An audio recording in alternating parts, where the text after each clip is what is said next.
সকলকেই স্বাগতম। আজকে তোমাদের একটি নতুন পাঠ নদী সম্পর্কে সংক্ষিপ্ত আলোচনা তুলে ধরা হবে। তাহলে এই নদী সম্পর্কে সংক্ষিপ্ত আলোচনা করার আগে আমাদের নদী সম্পর্কে কিছুটা জেনে রাখা উচিত। নদী কি? নদী হচ্ছে কোনো উচ্চ পার্বত্য অঞ্চল থেকে বা উচ্চভূমি থেকে প্রবাহিত জলধারা ঢাল বেয়ে ধীরে ধীরে কোনো সাগর, হ্রদে বা মহাসাগরে এসে মিলিত হয়, তখনই তাকে আমরা বলে থাকি নদী। ভূবিজ্ঞানী মারিসাওয়া নদীর সংজ্ঞা দিতে গিয়ে বলেছেন, যখন কোনো জলধারা খাতের মধ্য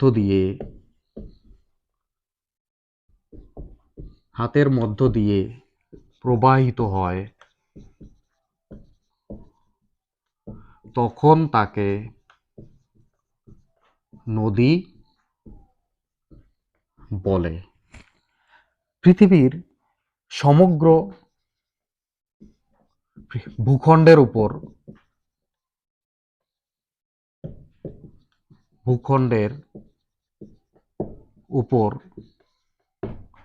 70% অংশে কোনো না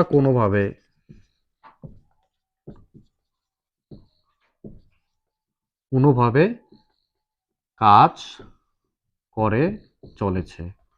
তাহলে কত শতাংশ অংশে? ভূখণ্ডের 70% অংশে নদী কোনো না কোনোভাবে কাজ করে চলেছে। আর এই নদী হচ্ছে একটি বহির্জাত প্রক্রিয়ার অন্যতম মাধ্যম।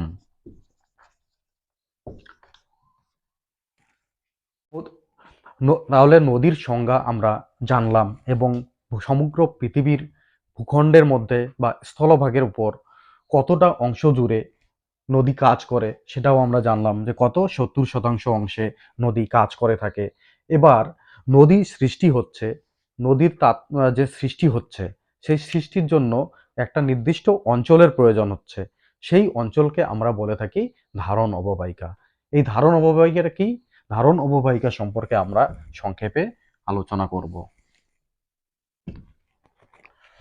ধারণ অববাহিকা।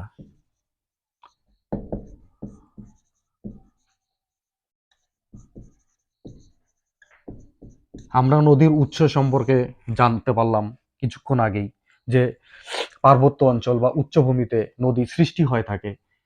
আর যে অঞ্চলে সৃষ্টি হয়ে থাকে সেই অঞ্চলকেই বলা হয়ে থাকে ধারণ অববাহিকা।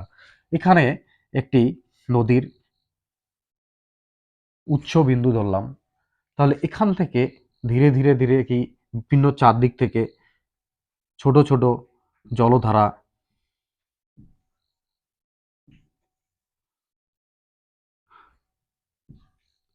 এসে একটি বিন্দুতে এসে মিলিত হয়ে নদীর উৎসস্থল সৃষ্টি করে। এবার নদীর ছোট ছোট অর্থাৎ নদীর উৎসস্থলের যেখানে সৃষ্টি হচ্ছে তার চারদিক থেকে ছোট ছোট জলধারাগুলোর শীর্ষবিন্দুগুলোকে যোগ করে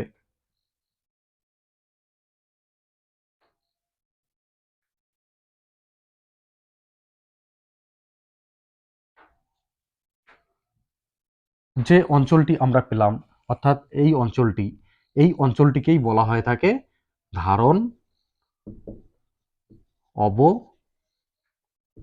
অববাহিকা। এখান থেকে ধীরে ধীরে পরবর্তীতে এই নদীর উৎস থেকে ধীরে ধীরে প্রবাহিত হয়ে মোহনাতে গিয়ে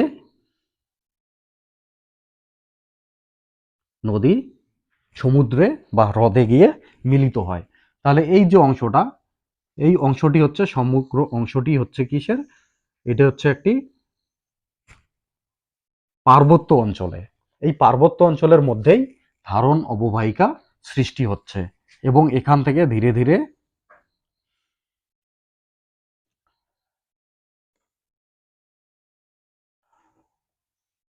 ধীরে ধীরে নদী প্রবাহিত হয়ে সমুদ্রে বা হ্রদে গিয়ে মিলিত হচ্ছে।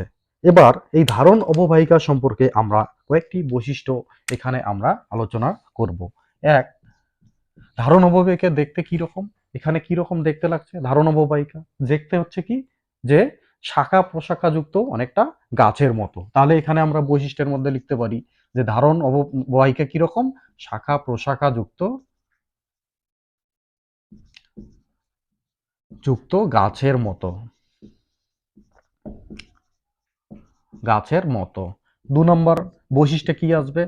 ২ নম্বর বৈশিষ্ট্যের মধ্যে এখানে আসছে যে এখানে এই যে ধারণ অববাহিকা, ছোট ছোট ছোট ছোট ক্ষুদ্র ক্ষুদ্র ক্ষুদ্র জলধারাগুলো আছে, এই জলধারাগুলোতে জলের পরিমাণ যত বেশি হবে, মূল নদীর জল ধারণের ক্ষমতা তত বেশি হবে।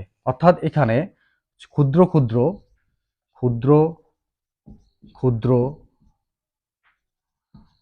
জলধারা গুলোতে জলের পরিমাণ যত বেশি হবে, মূল নদীর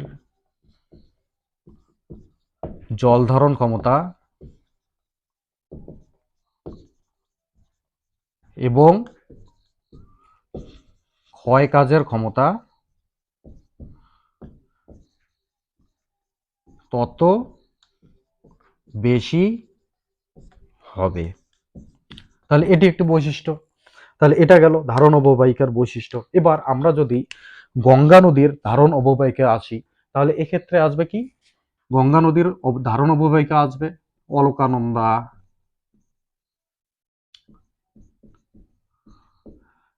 ভাগীরথী, প্রভৃতি নদীগুলো মিলিত হয়ে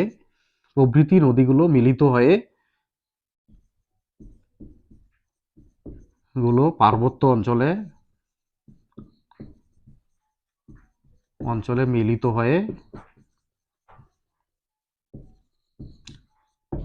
গঙ্গার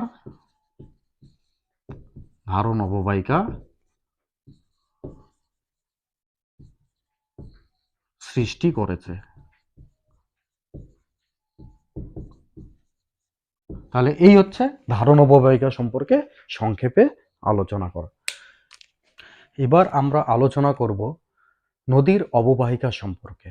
এই নদীর অববাহিকা কি? নদীর অববাহিকা হচ্ছে প্রধান নদী এবং তার উপনদী, শাখা নদী যে অঞ্চলের মধ্য দিয়ে প্রবাহিত হয়, সেই সমগ্র অঞ্চলটিকেই একত্রে বলা হয়ে থাকে নদীর অববাহিকা। এখানে একটি চিত্রের সাহায্যে নদীর অববাহিকা দেখানো হলো। এখানে চিত্র,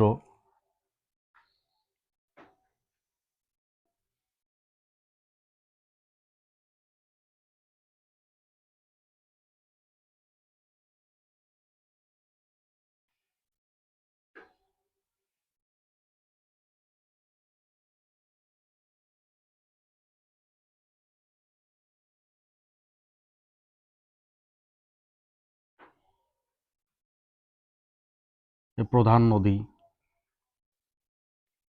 উপনদী,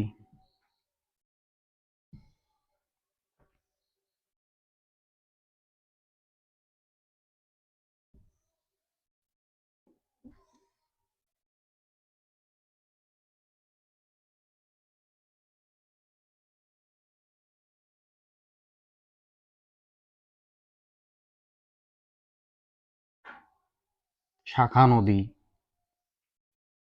তাহলে এই যে সমগ্র অঞ্চলটি, এই সমগ্র অঞ্চলটিকে একত্রে বলা হয়ে থাকে প্রধান নদী,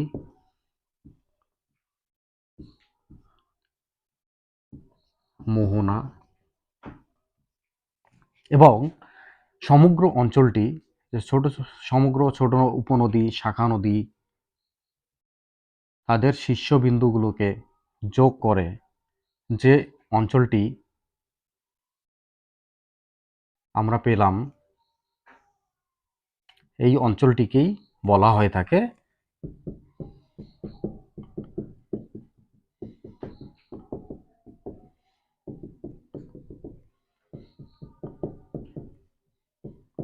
নদীর অববাহিকা। তাহলে এই অঞ্চলটি হচ্ছে নদীর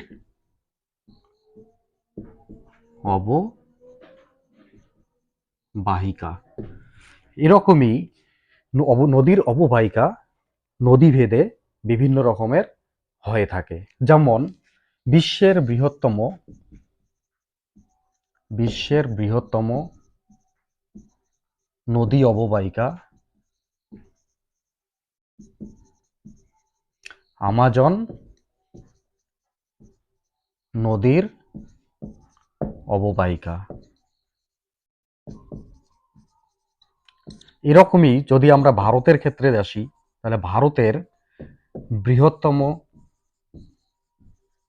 নদী অববাহিকা গঙ্গা নদীর অববাহিকা। গঙ্গা নদীর অববাহিকা হচ্ছে ভারতের বৃহত্তম নদী অববাহিকা। এবার আমরা আলোচনা করব জলবিভাজিকা সম্পর্কে। এই জলবিভাজিকা কি? যখন দুটি নদী অববাহিকাকে পৃথক করে দেয় কোনো উচ্চভূমি, তখন সেই উচ্চভূমিকে বলা হয়ে থাকে জলবিভাজিকা। ঠিক আছে, তাহলে জলবিভাজিকা একটি চিত্রের সাহায্যে আমরা দেখব অঙ্কন। তাহলে চিত্র কি রকম আসবে জলবিভাজিকার ক্ষেত্রে?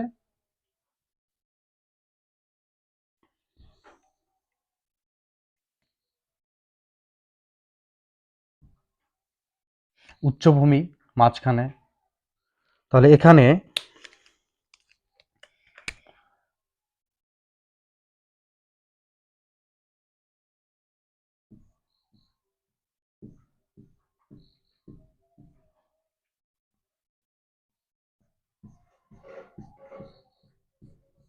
মাঝখানে উচ্চভূমি এবং দুদিকে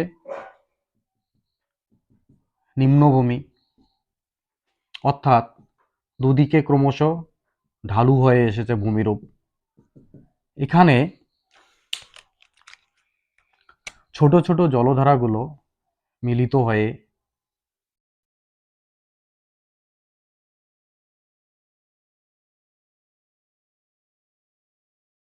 একটি নদী অববাহিকার সৃষ্টি করেছে। উৎস, নদীর উৎস এরকমই অন্যদিকে ছোট ছোট জলধারা এসে একটি নদীর উৎস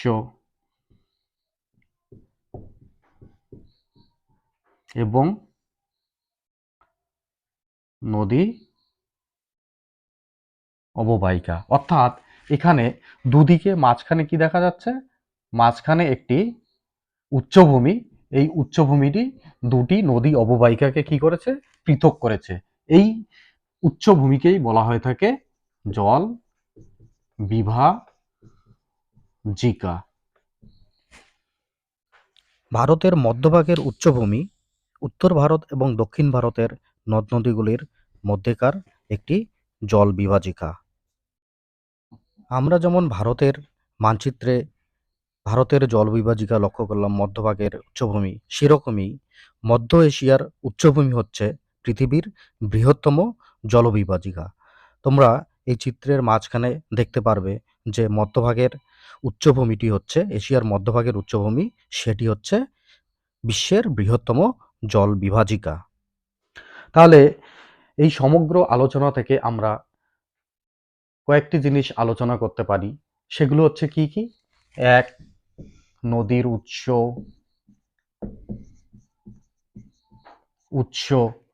দুই, নদীর মোহনা। তিন, নদীর গতিপথ। তাহলে এই তিনটি জিনিস আমরা এখন আলোচনা করতে পারি। তাহলে নদীর উৎস কাকে বলা হয়? নদীর উৎস বলা হয় নদী যেখানে সৃষ্টি হয় মোহনা নদী যেখানে সমুদ্রে বা হ্রদে মিলিত হয়, তাহলে এখানে গঙ্গা নদীর উৎস কি? গঙ্গা নদীর উৎস হচ্ছে গঙ্গা নদীর উৎস গোমুখ গুহা এবং মোহনা বঙ্গোপসাগর। এবার আমরা আসি নদীর গতিপথ। তাহলে নদীর গতিপথ কি? নদীর গতিপথ হচ্ছে যখন একটি নদী উৎস থেকে মোহনা পর্যন্ত প্রবাহিত হয়, সেই প্রবাহিত হওয়ার সময় যে বিভিন্ন মাধ্যমের মধ্য দিয়ে প্রবাহিত হয় তাকেই বলা হয় থাকে নদীর গতি। এই নদীর গতি কয় প্রকার? 3 প্রকারের। নদীর গতি 3 প্রকার। 1 নম্বর উচ্চ গতি, যাকে বলা হয় থাকে পার্বত্য প্রবাহ। 2 নম্বর মধ্যগতি এবং 3 নম্বর নিম্ন প্রবাহ।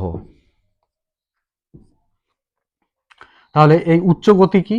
এখানে বলা হয় পার্বত্য প্রবাহ, পার্বত্য প্রবাহ, মধ্য প্রবাহ এবং সমভূমি প্রবাহ। তাহলে গঙ্গার উচ্চগতি কি? গঙ্গার উচ্চগতি হচ্ছে গোমুখ থেকে হরিদ্বার।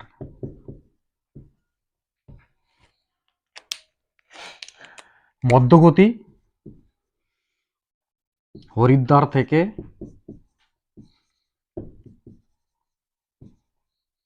রাজমহল পাহাড়।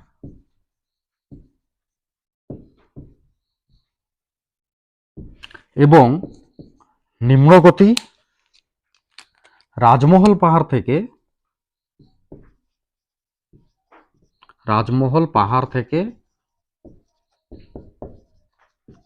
বঙ্গোপসাগর। এই তিনটি হচ্ছে গিয়ে কি? তিনটি হচ্ছে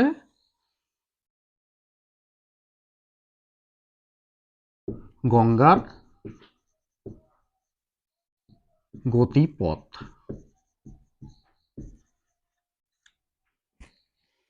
এবার আমরা আসব জলচক্রে নদীর ভূমিকা। জলচক্র কি? জলচক্র হচ্ছে জলের চক্রাকারে আবর্তন, এবং সেটা কিসে? অর্থাৎ সমুদ্র থেকে বাষ্প হয়ে মেঘে পরিণত, এবং মেঘ থেকে বৃষ্টিপাত, এবং সেটা সেই বৃষ্টিপাত থেকে সেই জল নদী বেয়ে যখন আবার সমুদ্রে এসে পতিত হয়, তখনই তাকে বলা হয় থাকে জলচক্র। তো এই জলচক্রে নদীর কিরকম ভূমিকা? জলচক্রে নদীর ভূমিকা একটি চিত্রের সাহায্যে আমরা জলচক্রে নদীর ভূমিকা তুলে ধরব।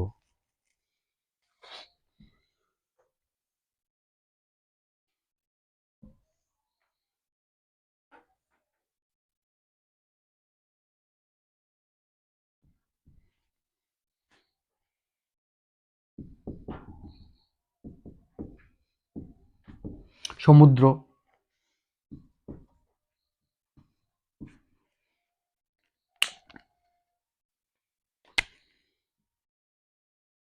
নদীর গতিপথ,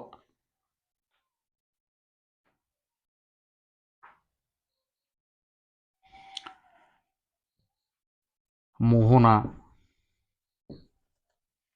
নদীর উৎস,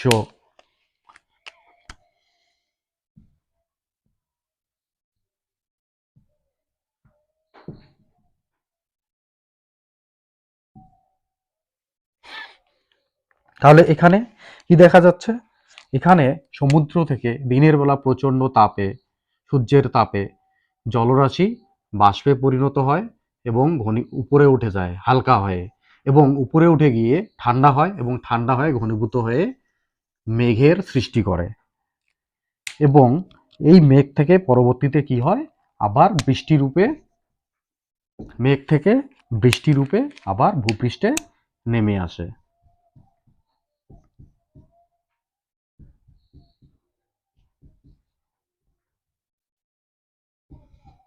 বৃষ্টিপাত।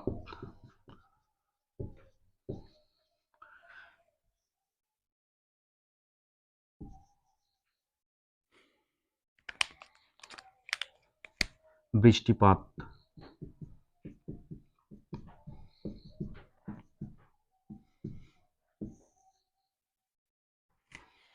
তাহলে এখানে কি হচ্ছে, এখানে সমুদ্র থেকে বাষ্পীভূত হয়ে সেই বাষ্প উপরে উঠে ঘনীভূত হয়ে মেঘের সৃষ্টি হচ্ছে এবং মেঘ থেকে পরবর্তীতে বৃষ্টিপাত হচ্ছে এবং সেই বৃষ্টিপাত ভূপৃষ্ঠে পতিত হচ্ছে এবং সেই ভূপৃষ্ঠ ঢাল বেয়ে, নদীর ঢাল বেয়ে ধীরে ধীরে ধীরে ধীরে আবার সেই জল সমুদ্রে এসে মিলিত হচ্ছে। এভাবে কি হচ্ছে, একটি জলচক্রের সৃষ্টি হচ্ছে। এখানে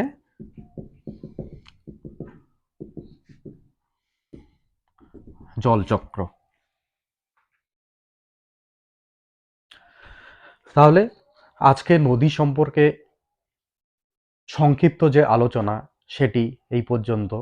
তোমাদের যদি ভিডিওটি ভালো লেগে থাকে তাহলে অবশ্যই লাইক এবং শেয়ার করে দিও এবং অবশ্যই সাবস্ক্রাইব করে রাখো চ্যানেলটি পরবর্তী ভিডিও পাওয়ার জন্য।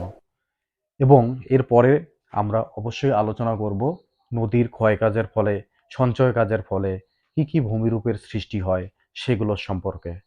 ধন্যবাদ।